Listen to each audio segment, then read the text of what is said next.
on our channel. I'm Maddie and this is Kiki and we are Canada's favorite female grill masters. And every week we teach you how to build a barbecue out of easy to find materials, recycled materials, or things you can find at your local hardware store. This week we are excited to be making our version of a barbecue party pail. Oh man, this one is going to be so much fun. We've got a delectable ribeye going on this thing. We've got some succulent peppers and onions, a little bit of Tuscan olive oil. You know what this one reminds me of? What? Okay, this is called a party pail. So it reminds me of blame it on my ADD, baby. Pail instead of sail. Remember that song? Yes. I keep wanting to say that. Pail instead of sail. Why are you just yelling out pail though? I just want to be like, pail, baby, pail. Alright guys, let's get into it. Hey, part of our barbecue party pail just got taken off. Kiki had to run to go get it. I got it.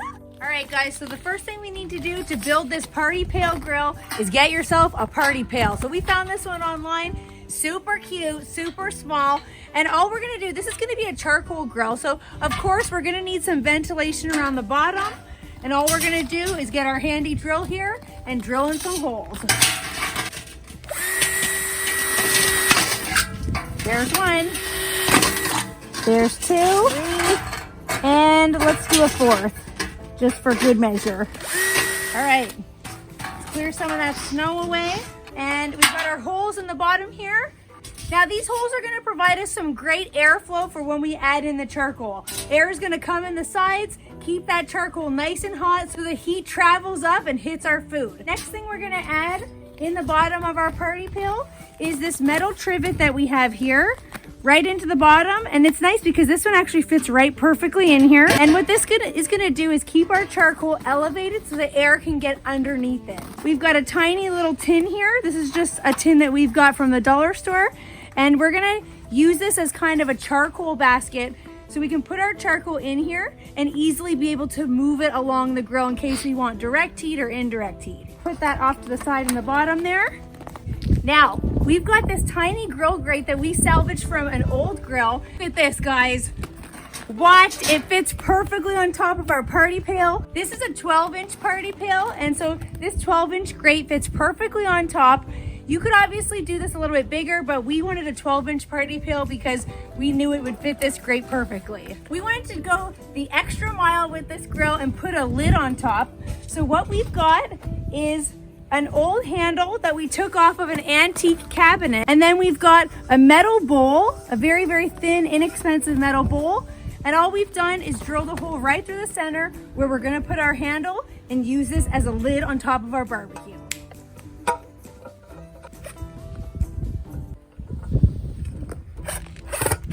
Check out this lid, super easy, super inexpensive, and I think that is gonna do the trick just right.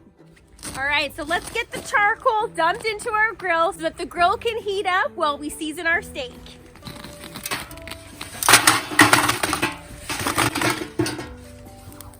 So today we're gonna be cooking with cherry wood. Whenever we can add delicious smoke flavor to food, we always take that opportunity because it's its own ingredient. Like with the typical grill, we're gonna get that grate on so that the grill can preheat. We always say around 10 to 12 minutes and make sure that lid is on. So you guys know whenever we're doing our grill builds, we really gotta test it with something delicious. So today we're grilling a delicious bone-in ribeye. And we always like to say when you're cooking beef, especially a good quality piece of beef like this one, you just want to season with a little bit of olive oil, a little bit of salt, and a little bit of pepper. Today we're taking it to the next level and we're using Zoe Tuscan Herbs olive oil. And we're adding some more delicious smoked flavor with their sea salt smoked in beech wood. And remember, beef likes a lot of salt. And of course, some freshly cracked black pepper. And let's do the other side.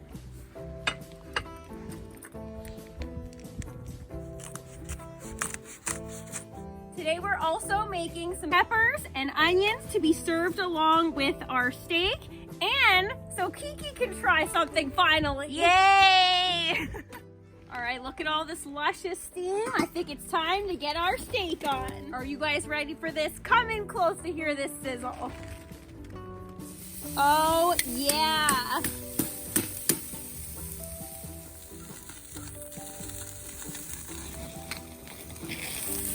Ooh, look at those grill marks. Oh, yeah.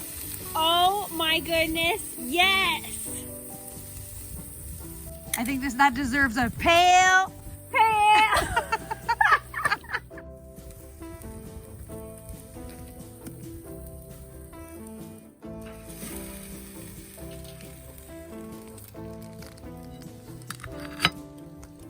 Time to get these peppers and onions on. All right, let's get into this steak. I cannot wait to see how good this is gonna look. Are you guys ready for this? Oh, yes. Ooh, perfect medium rare. I'm not even the one who gets to eat this, Yeah, and I'm excited. I was just gonna say, that's kind of rude, me making Kiki slice this. We're gonna save this bone to give to my dog Nino later. He's gonna love that. Aw, Nene gets a treat too.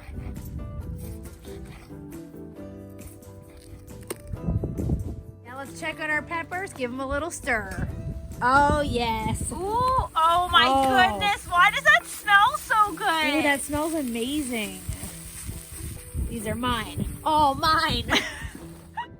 Okay, I am so excited for this taste test because Kiki finally gets to try the food, and this is really special. Those peppers look incredible. So does this ribeye. I am impressed with the party pail. Yeah, me too.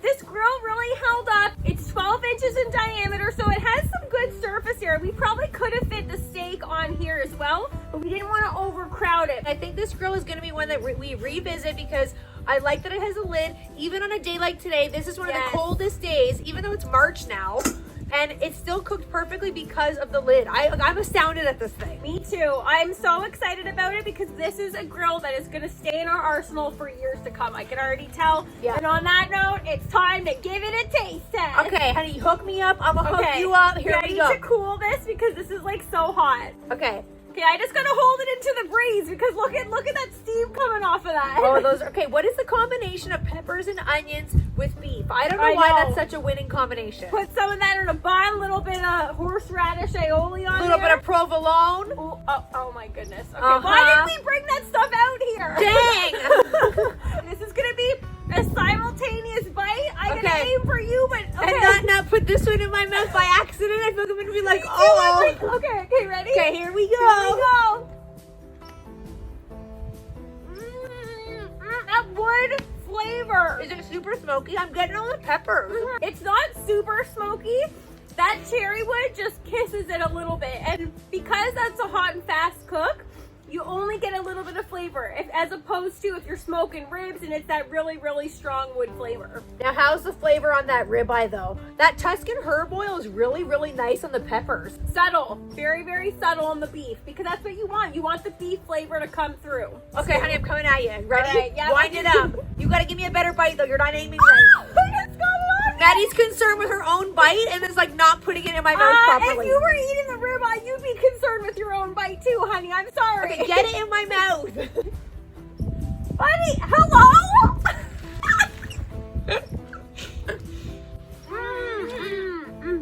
All right, guys, so if you're looking for a little cute barbecue to take with you to the beach this summer, this is your grill. If you like our grill video so far, don't forget to like this video and subscribe to our channel for more barbecue fun. And on that note, it tastes so good. My precious ears. Thank